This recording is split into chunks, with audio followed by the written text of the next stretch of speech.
नमस्कार दोस्तों, मेरा नाम है रंजीत कुमार और हम लेकर आए हैं इंडियन डिफेंस की 5 सबसे बड़ी और लेटेस्ट अपडेट। तो अभी तक वीडियो को लाइक नहीं किया तो लाइक कर दे, चैनल को सब्सक्राइब नहीं किया तो जरूर कर दे और वीडियो को एंड तक जरूर देखें। तो बिना टाइम वेस्ट किए चलिए शुरू करते हैं आज की पहली अपडेट के साथ।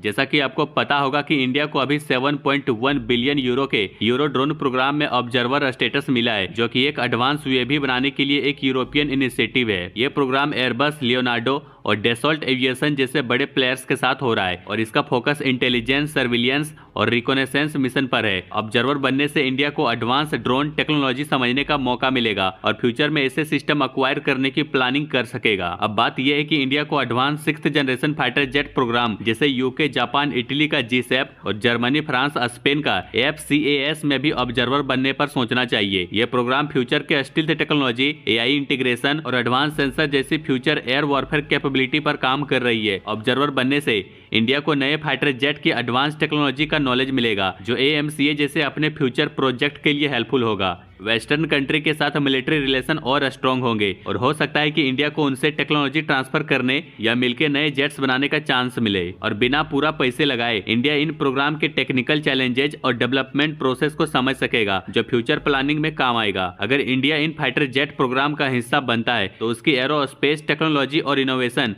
और ज्यादा एडवांस हो सकती है। यह सिर्फ मिलिट्री के लिए नहीं है बल्कि सिविल एविएशन के लिए भी फायदेमंद होगा। ड्रोन टेक्नोलॉजी में ऑब्जर्वर बनने के बाद अब इंडिया के लिए अगला लॉजिकल स्टेप ये होगा कि मैंडेट फाइटर जेट की फ्यूचर टेक्नोलॉजी एक्सप्लोर करे। इससे इंडिया ग्लोबल डिफेंस टेक्नोलॉजी के साथ अपडेट रहेगा और जरूरत पड़ने पर यह एडवांस टेक्नोलॉजी को खरीद या अपने सिस्टम में इंक्लूड कर सकेगा। DRDO रिपब्लिक डे परेड में अपने कुछ जरूरी और एडवांस टेक्नोलॉजी को दिखाएगा, जो भारत की सुरक्षा को मजबूत बनाने के लिए बनाई गई है। इन टेक्नोलॉजी में हाईटेक सिस्टम शामिल है, जैसे surface to air missile, airborne early warning and control system, advance towed artillery gun system शामिल है। इसके अलावा और भी इंपॉर्टेंट सिस्टम है जो डिफेंस की सुरक्षा में हेल्पफुल है। DRDO अपने कुछ बड़े अचीवमेंट को भी रिपब्लिक डे परेड में दिखाएगा, जैसे long range hypersonic antiship missile, जो दूर तक मार करने वाली मिसाइल है और शिप को टारगेट कर सकती है। Light weight bullet proof jacket अभेद, जो एक हल्की और सुरक्षित बुलेट प्रूफ जैकेट है। और Divyastra multiple independently targetable re entry vehicle, जो एक एडवांस मिसाइल सिस्टम है जो मल्टीपल टारगेट्स को हिट कर सकता है। इसके अलावा DRDO के और भी इंपॉर्टेंट सिस्टम है, जैसे परले वेपन सिस्टम, नाग मिसाइल सिस्टम, पिनाका, ब्रह्मोस और आकाश भी परेड में दिखाए जाएंगे। ये सारे सिस्टम भारत के मिलिट्री स्ट्रेंथ को दिखाती है। DRDO का मेन फोकस अपना मिशन पूरा करना है, जो मेक इन इंडिया और मेक फॉर द वर्ल्ड है। इसका मतलब है कि DRDO अपनी टेक्नोलॉजी को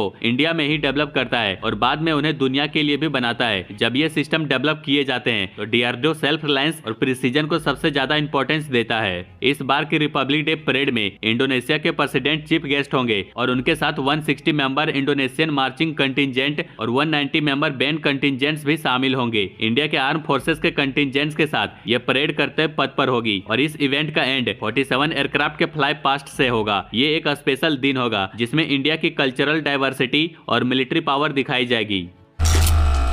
इंडियन एयरफोर्स अपने फाइटर जेट खरीदने की प्रोसेस को फास्ट ट्रैक करना चाहती है। MRFA टेंडर के लिए पहले कई कंपनीज अप्लाई करती थी, चाहे उनका फाइटर जेट इंडियन एयरफोर्स का स्टैंडर्ड को पूरा करे या ना करे। अब इंडियन एयरफोर्स चाह रही है कि सिर्फ उन्हीं कंपनी को कंसीडर किया जाए जिनके जेट्स पहले से ही उनके टेक्निकल और ऑपरेशनल रिक्वायरमेंट को मैच करते हैं। इससे फालतू के डिले अवॉइड होंगे और नए जेट्स जल्दी मिलेंगे। यानी प्रोसेस फोकस्ड है और इफिशिएंट बनाने की बात हो रही है। इससे क्लियरली लग रहा है कि इंडियन एयरफोर्स का main focus Rafale fighter jet है। इंडियन एयरफोर्स अपनी फाइटर जेट की फ्लीट की कमी को पूरा करने के लिए 110 नए एडवांस फाइटर जेट लेना चाहती है। पहले MMRCA प्रोग्राम के अंडर 126 फाइटर जेट लेने का प्लान था, पर सिर्फ 36 राफेल जेट्स लिए गए। अब MRFA टेंडर इससे ज्यादा एम्बिशियस है और नए jets buy global make in India initiative के तहत लिए जाएंगे, जिसमें कुछ जेट्स इंडिया में ही बनाए जाएंगे। इसका गोल है कि कॉम्बैट फ्लीट को मजबूत करना और देश के अंदर डिफेंस मैन्युफैक्चरिंग को बढ़ावा देना। इंडियन एयरफोर्स के पास ऑफिशियली 42 कॉम्बैट स्क्वाड्रन होनी चाहिए, लेकिन अभी सिर्फ 31 ही है, क्योंकि पुराने जेट जैसे MiG-21 रिटायर हो रही है। इसलिए नए जेट्स का प्रोक्योरमेंट जरूरी है ताकि कॉम्बैट स्ट्रेंथ और ऑपरेशनल रेडीनेस मेंटेन किया जा सके। हालांकि इसके लिए इंडिया के पास अपने खुद के इंडिजिनस सॉल्यूशन है, जैसे तेजस MK-1A और फ्यूचर का AMCA प्रोजेक्ट,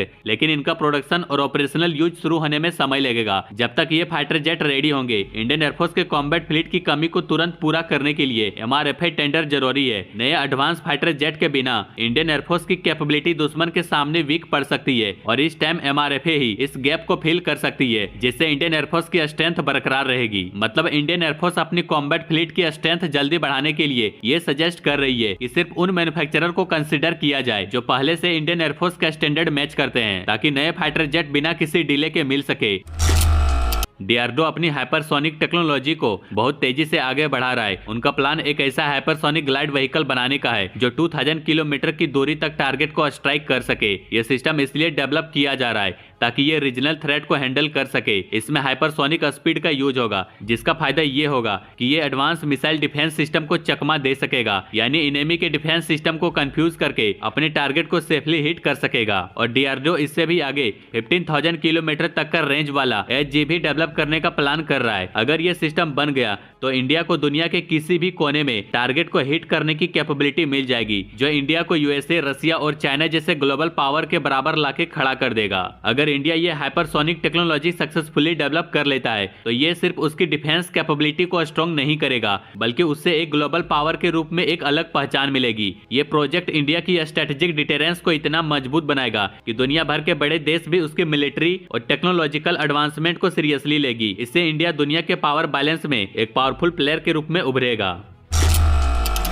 इस बार के रिपब्लिक डे परेड में एक हिस्टोरिक मोमेंट होने वाला है, जब पर्ले बैलिस्टिक मिसाइल सिस्टम का ट्विन लॉन्चर कॉन्फ़िगरेशन को पहली बार दिखाया जाएगा। DRDO द्वारा डेवलप किया गया पर्ले मिसाइल इंडिया के टैक्टिकल मिसाइल कैपेबिलिटी को एक नया बूस्ट दे रहा है, जो कि सेंसिटिव बॉर्डर्स पर डिफेंस को मजबूत करेगा। इंडियन एयरफोर्स ने दिसंबर 2022 में 120 पर्ले मिसाइल ऑर्डर किए थे और 2023 में इंडियन आर्मी ने 250 मिसाइल का ऑर्डर दिया था। रिपब्लिक डे पर जो ट्विन लॉन्चर कॉन्फ़िगरेशन दिखाया जाएगा वो ये बताता है कि नए प्रोडक्शन बैच को डिप्लॉय करने की तैयारी हो गई है। ये मिसाइल इंडिया के इंपॉर्टेंट बॉर्डर जैसे लाइन ऑफ एक्चुअल कंट्रोल और लाइन ऑफ कंट्रोल पर यूज किए जाएंगे, जो ये बताता है कि इन दोनों सेंसिटिव एरिया पर इंडिया अपनी डिफेंस कैपेबिलिटी को मजबूत कर रहा है। पर्ले मिसाइल एक टैक्टिकल क्वेसी बैलिस्टिक मिसाइल है जो सरफेस टू सरफेस लॉन्च होती है और इसका रेंज 150 से 500 किलोमीटर के बीच है। ट्विन लॉन्चर कॉन्फ़िगरेशन का मतलब है कि इस मिसाइल को एक बार में 2 मिसाइल के साथ लॉन्च किया जा सकता है, जो कॉम्बैट सिचुएशन में ज्यादा इफेक्टिव होता है। इससे फायदा ये होता है कि एक ही टाइम पर ज्यादा मिसाइल फायर किए जा सकते हैं, जो दुश्मन पर ज्यादा प्रेशर डालता है और मिशन को सफल बनाने में हेल्प करता है।